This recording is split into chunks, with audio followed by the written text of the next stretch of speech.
On the Woodpecker this time, I will show you how I did this Bandsaw box.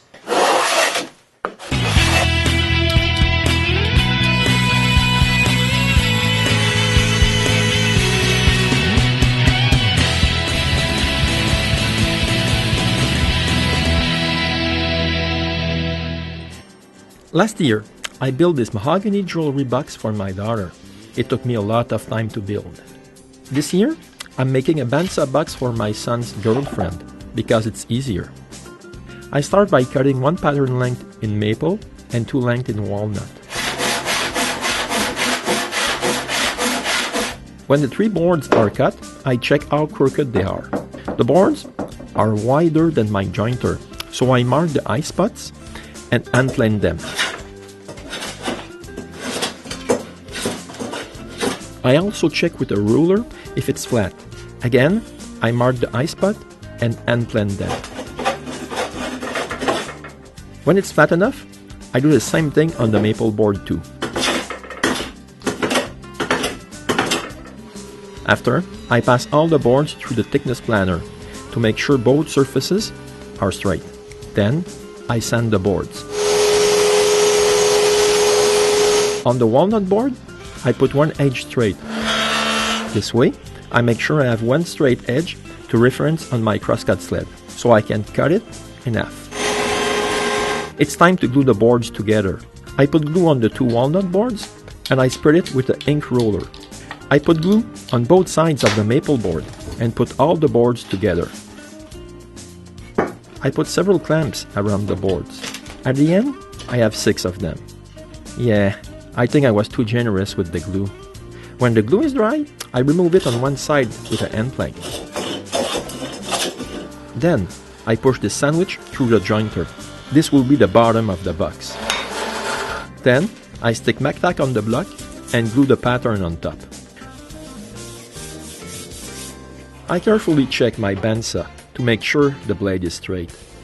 It's important because in my prototype, it wasn't. I had to glue the front in the back, so I could open the drawer. I didn't want this to happen again. Now, it's time to cut the exterior of the box on the bandsaw.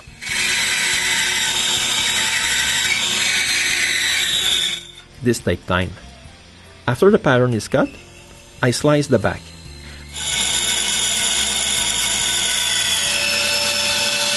I pass the slice through the drum sander, so it will be straight and smooth. The rest is too thick to go inside the drum sander, so it goes through the jointer, and I sand it after. It's time now to cut the 3 inside drawers.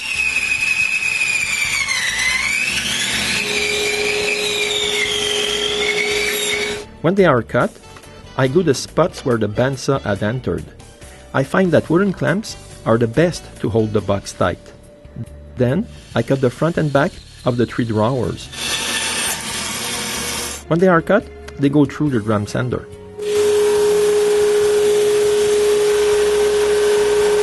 I sand the drawers with the belt sander.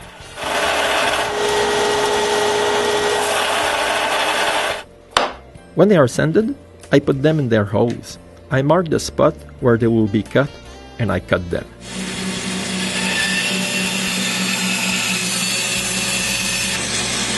I remove the excess glue on the block, taking care not to cut myself with the chisel. After that, it's time to sand the interior of the box and the drawers.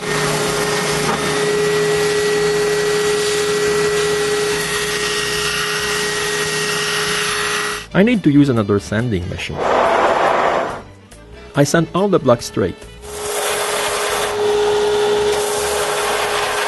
I put glue on the back, which I spread with a brush, and then I glue the back. To hold it, I use quick grip clamps.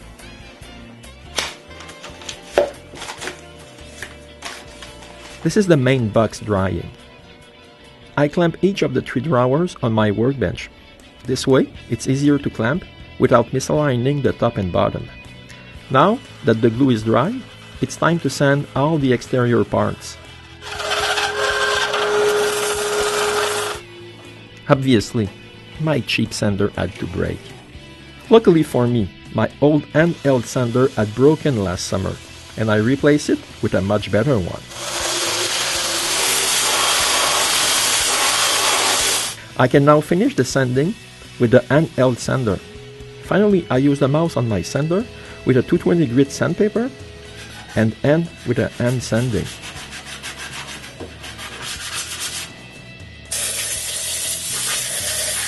I blow compressed air on all the parts to remove the dust, and I clean them with mineral spirits. While the mineral spirits evaporate, I cut the handles for the drawers and I sand them. I hand sand the concave sections.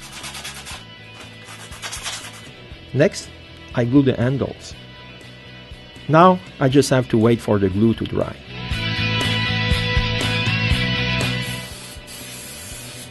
For the finish, I use 4 coats of spray can lacquer, with a little sanding between the coats. This is my first Bandsaw box. I never thought I had this much sanding to do. And yes, it does look like a Scotch tape dispenser. Thank you for watching, and see you next time for another episode of the Woodpecker.